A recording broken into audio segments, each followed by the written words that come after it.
Hello Internet, Mike Byrne here from MMOBomb.com, and today I want to talk about Crucible from Amazon Games. Now, in a previous episode where I talked about the upcoming Lord of the Rings MMO from Amazon Games, Crucible was mentioned as a piece of why I might be concerned with that particular game. So if you're interested in the Lord of the Rings MMO, you might want to check out that video.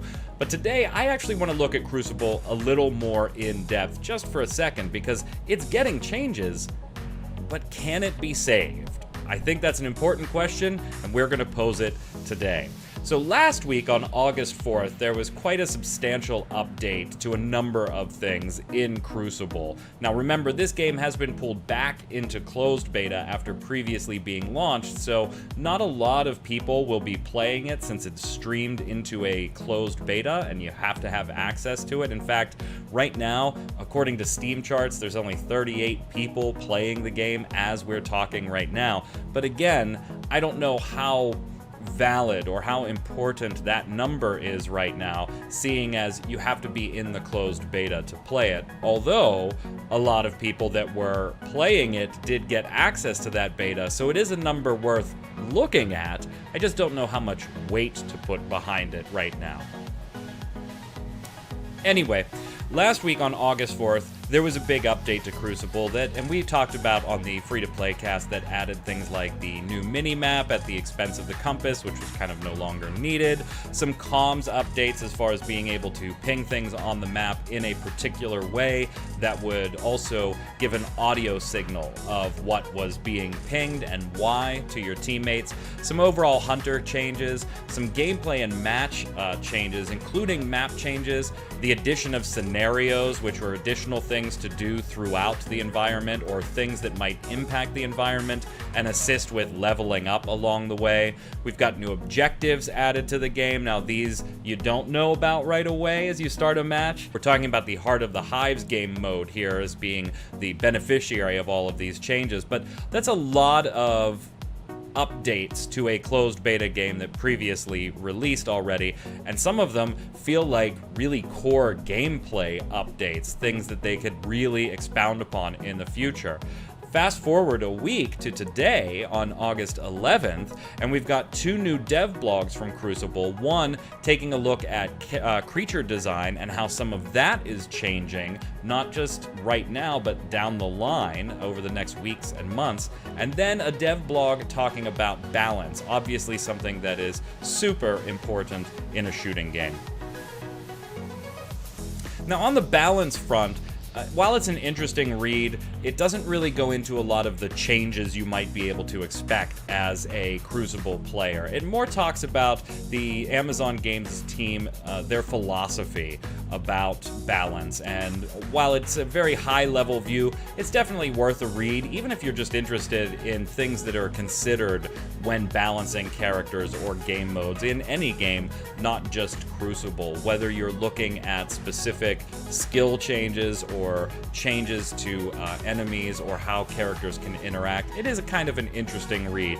And while it doesn't really give us, any huge insight into what might change in Crucible going forward with some of the characters or abilities, it does give us a bit of an idea of what the team's mindset is when they're looking at a meta game or balance changes.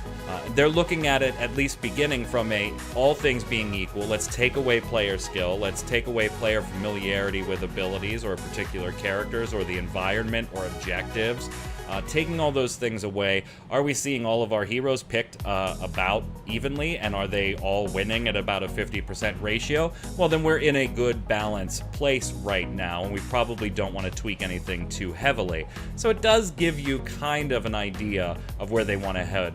Definitely worth a read, like I said, even if you're just interested in gaming balance, not necessarily Crucible. The more informative, I think, of the dev blogs that they posted today was on creature design. Things like how they're taking the existing lurker, which was an inconsequential enemy in the game that really, if you ran into it and you needed some experience, fine, you pluck them all off. But if you were in the middle of something else and a lurker was shooting at you from somewhere, the damage was so inconsequential and the creature was inconsequential that you just kind of look past it. Well, they're going to be getting an overhaul to make them a bit more ferocious and a bit more of a priority target when you see them, particularly if you're at a hive or something like that.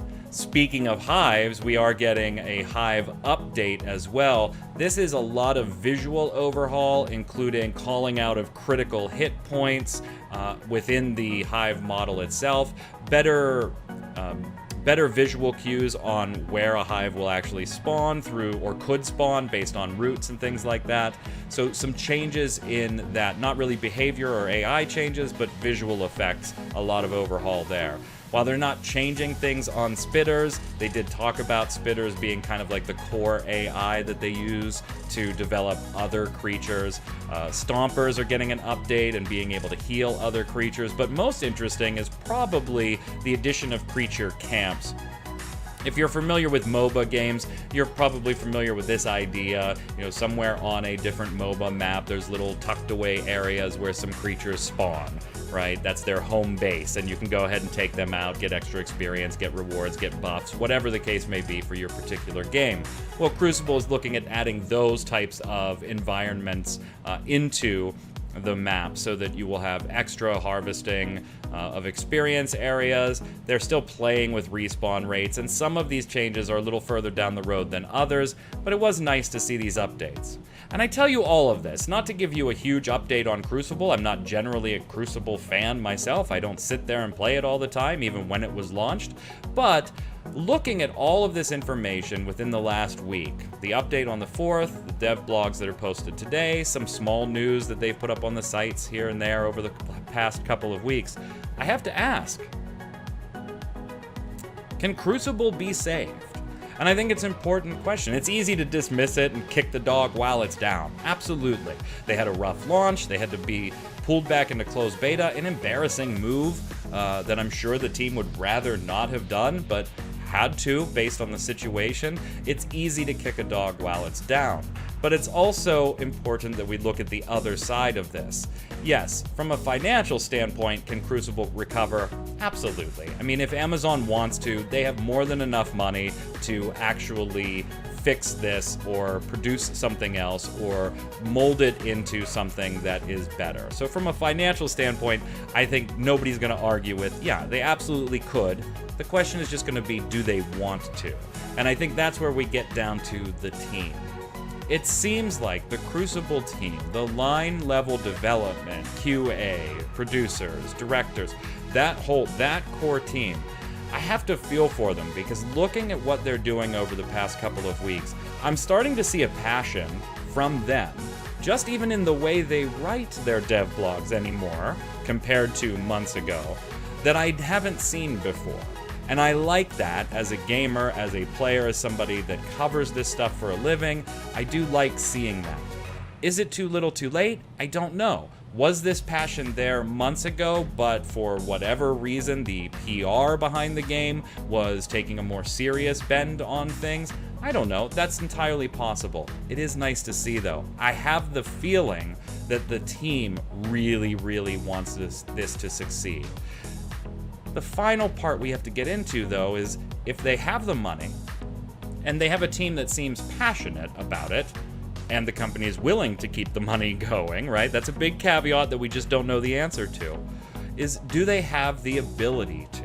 Do they have the right team members? Do they have the right vision, which I think is the thing that has sorely been lacking in a lot of Amazon games' work? Not that there was no vision, just that there were too many visions. I think New World is suffering from this, hence the delays. I think Crucible has suffered from this. Breakaway definitely suffered from this. So I think the vision needs to be condensed. It looks like it may have been. I mean, it condenses it for you when you cut back to one game mode. So I don't know. I want to have faith in the team. I know the company has the money if they want to spend it. But do they have the skill sets and the vision to drive this through to completion to be maybe not the best game you've ever played, but competitive within its own genre. What do you think? Let me know in the comments below, and I'll see you next time here on MMO Thoughts. Until then, stay safe. We'll see you on the servers.